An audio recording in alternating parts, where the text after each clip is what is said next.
So now it's everybody's favorite part of the show, some quick hits.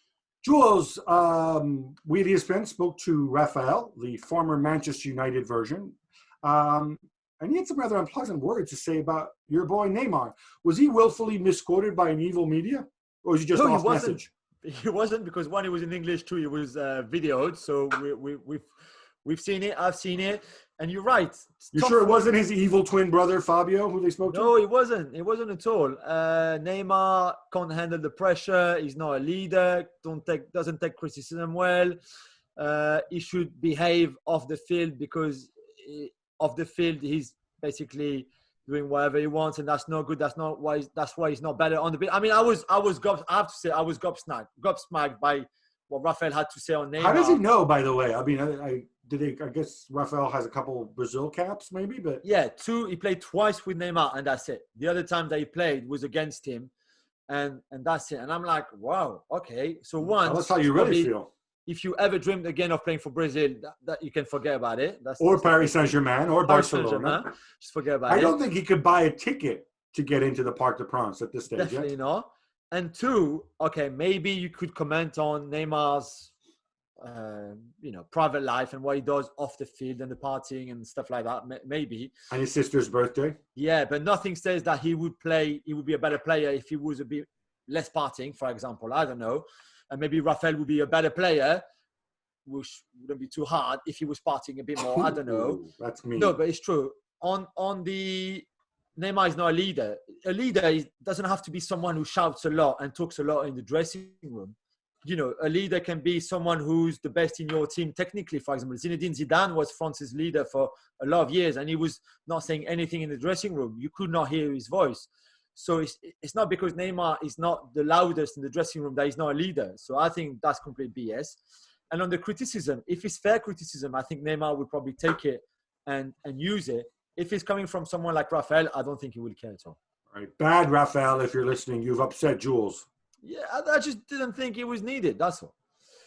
Well, talking about criticism, Romelu Lukaku has been entertaining us a lot with his frequent Instagram lives during this confinement. But Gab, he's in a bit of trouble with Inter, isn't it?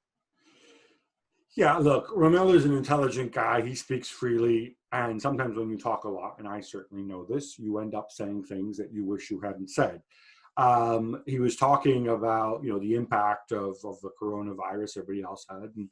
And he said, oh, well, at one point, I think he said like more than 20 in our team had the flu and maybe they had the coronavirus and we didn't know because we were testing it, blah, blah.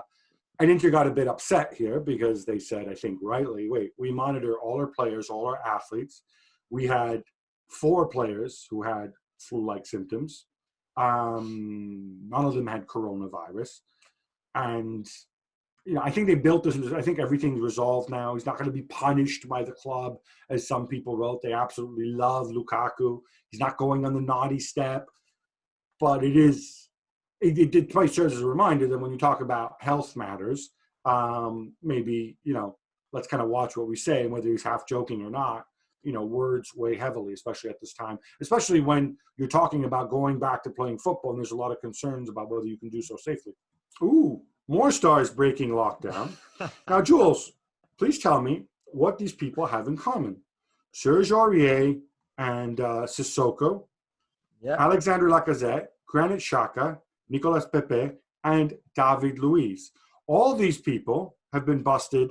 The last 4 were doing kickabouts together. The first 2 screwing around. Aurier, by the way, not the first time he's done it. Can you tell me what the pattern here is? Or do I need to spell it out for you? I don't know. They all live in North London. They play No. They're all either French or they speak French. Right. Every single one of them. These are bad, undisciplined habits they picked up.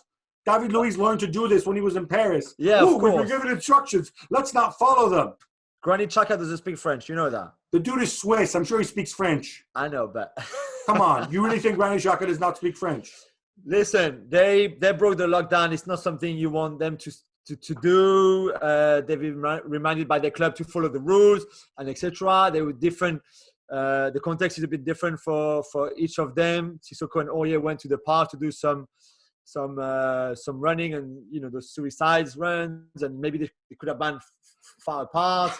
Listen, I don't want to find any excuse for them. They've got no excuse. They should not have done it, neither of them. And let's hope that until this confinement is lifted or eased, that they won't be doing it again. But it's not a good image. It doesn't reflect good on them, that's for sure. Scott McTominay has been working hard on his middle distance running, and I think it's safe to say, Gab, that he could have had another career. This is true. I love this. The numbers, if they're true, they're outstanding. Of course they're true.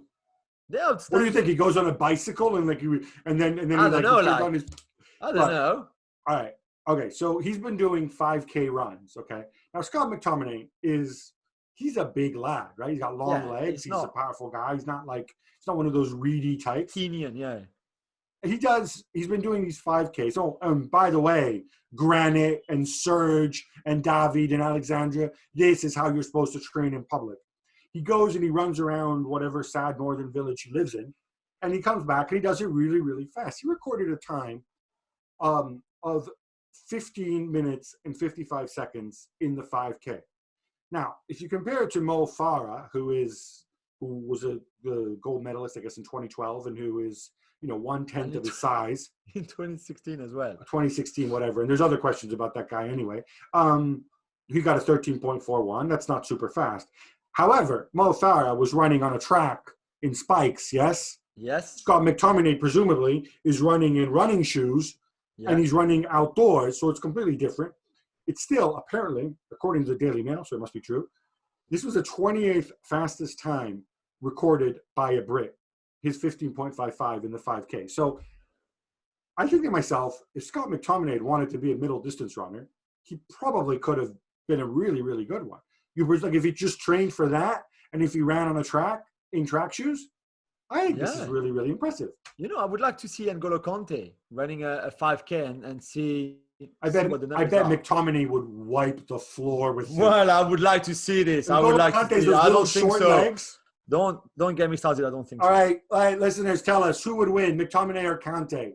Yeah, you all know the answer. Anyway, please Scott. send it. I'm Team McTominay. Sorry, man. Jules, our new teammate here, and we welcome him. We welcomed him last week. Let's welcome him again. Big sloppy kisses to James Ollie. He's reporting that Coutinho could be Chelsea's main target if, as expected, they lose out on Jadon Sancho. Are you buying this?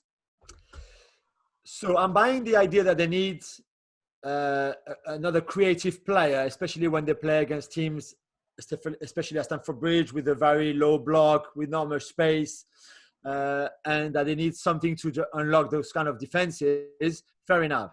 If they would go for Coutinho for that, I'm not convinced. I have to say, I just, as good as Coutinho is, and I really like Coutinho as a player, I just don't think that's the kind of profile and the kind of player that Frank Lampard and people at Chelsea would go for. You might know better than me, and you might disagree with me or agree with me, but I like the idea of, trying to find a player that could unlock in small spaces defenses that play really low. I just don't think Coutinho is the answer. So first of all, I don't think they've lost out on Jadon Sancho just yet at all. Second of all, Coutinho is on absurd wages and would cost a mint. So unless they get like some, tremendous loan deal from Barcelona, where Barcelona, they pay all his wages and they tuck him in to bed at night, I don't see how Chelsea would do that. Thirdly, they have Mason Mount and they have Hakim Ziyech coming in, who, you can say, well, they're not as good as Coutinho, but this is part of why they're brought in. Thirdly, we're going to see a lot more 4-3-3, I think, or some version of that without the guy in the hole from Lampard when we ever come back. And Coutinho doesn't necessarily fit into that system, or certainly didn't at Barcelona. So no, I'm not. I would find this very, very surprising if it came to pass. Thanks so much for watching ESPN on YouTube. And for more sports highlights and analysis, be sure to download the ESPN app. And for premium content and live streaming, subscribe to ESPN Plus.